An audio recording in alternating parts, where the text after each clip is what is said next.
এখন আমরা দেখব কিভাবে ডাটাবেস তৈরি করতে হয়। তার জন্য আমাদের ইনস্টল দিতে হবে MySQL। এটা আমি আগে থেকে ইনস্টল দিয়ে রাখছি, আশা করি আপনারা আগে থেকে দিয়ে রাখছেন। যে পাসওয়ার্ডটি আমরা জাভা প্রজেক্টে দিয়েছিলাম সেই পাসওয়ার্ডটি দিতে হবে। এই পাসওয়ার্ডটি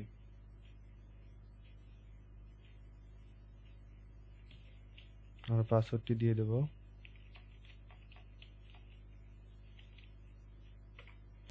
আমরা প্রবেশ করলাম। এখন আমরা দেখব কি কি ডাটাবেস আছে। তার জন্য আমাদের লিখতে হবে শো ডাটাবেসেস।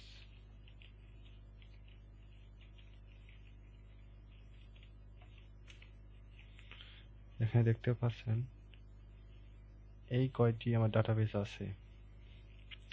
আমরা নতুন করে একটি ডাটাবেস তৈরি করব। এখানে যে ডাটাবেস দিয়ে রাখছিলাম পল্লব, এখানে টেবিল দিয়ে রাখছিলাম পিইউপিসি। আমরা প্রথমে তৈরি করব ডাটাবেস। তার জন্য লিখতে হবে ক্রিয়েট ডাটাবেস এবং ডাটাবেস নেম। এবং ডাটাবেস নেম দিয়েছিল আমাদের পল্লব, তা আমরা সেটা দিয়ে দিলাম। আমাদের ডাটাবেস তৈরি করা হলো। আমরা এখন দেখব ডাটাবেস তৈরি করা হয়েছে কিনা। তার জন্য আমাদের লিখতে হবে শো ডাটাবেসেস। এখানে দেখেন আমাদের ডাটাবেস তৈরি হয়েছে। এখন আমরা এই ডাটাবেসের ভিতরে যাব এবং একটি টেবিল তৈরি করব। তার জন্য আমাদের লিখতে হবে ইউজ ডাটাবেস নেম। আমরা ডাটাবেসের ভিতরে গেলাম। এখানে আমরা টেবিল তৈরি করব। টেবিল তৈরি করার জন্য আমাদের লিখতে হবে create table, table name. Table name দিতে হবে পিইউপিসি।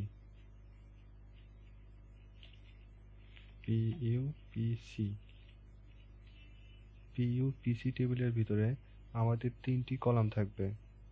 প্রথমটি হলো নেম, দ্বিতীয়টি নাম্বার, তৃতীয়টি ইমেইল। আমরা সেইভাবেই প্যারামিটার পাস করছি। সো আমরা 3টি কলাম দেব।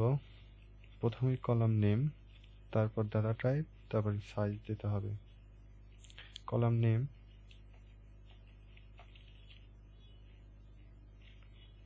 আমরা নেম দিলাম এবং ডাটা টাইপ দিব ভার্সার। এটা যেহেতু স্ট্রিং, এজন্য আমাদের লিখতে হচ্ছে ভার্সার এবং এর সাইজ দিয়ে রাখলাম 20।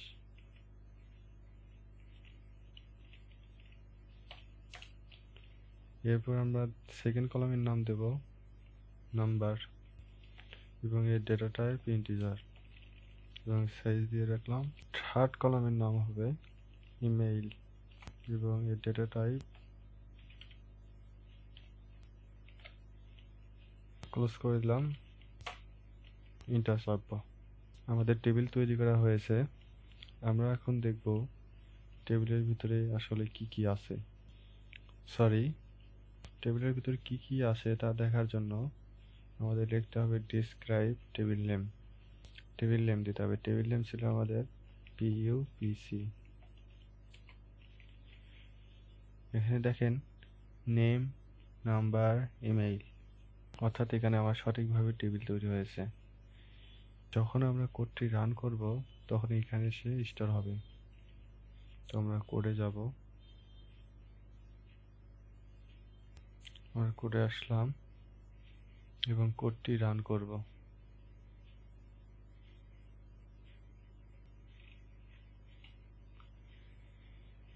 এখানে দেখেন ইনসার্ট সাকসেস, অর্থাৎ আমাদের ইনসার্ট সাকসেসফুল হয়েছে, ডাটাটা ইনসার্ট হয়ে গেছে। আমরা এখন দেখব এখানে ইনসার্ট হয়েছে কি না। এগুলো দেখার দরকার নেই, আপনারা শুধু দেখেন ইনসার্ট হয়েছে কিনা। এখন আমরা ডাটাবেসে দেখব ডাটা স্টোর হয়েছে কিনা। তার জন্য আমরা টেবিলটাকে সিলেক্ট করব।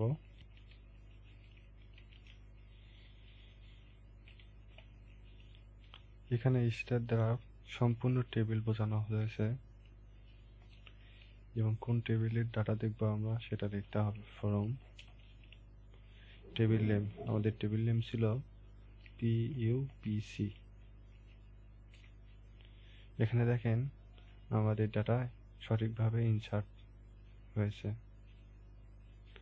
দেখেন আমাদের নেম ছিল PKS এবং নাম্বার ছিল এবং ইমেইল ছিল। এখানে আমরা যতবার ইচ্ছা পরিবর্তন করে ডাটাবেজে ডাটা ইনসার্ট করতে পারবো। এই জন্যই আমরা পজিশনাল প্যারামিটার তৈরি করছি।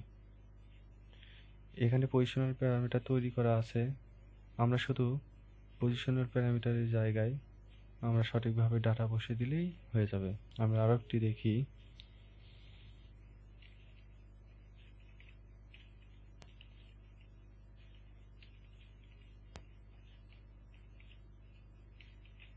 আমরা কোডটি রান করব।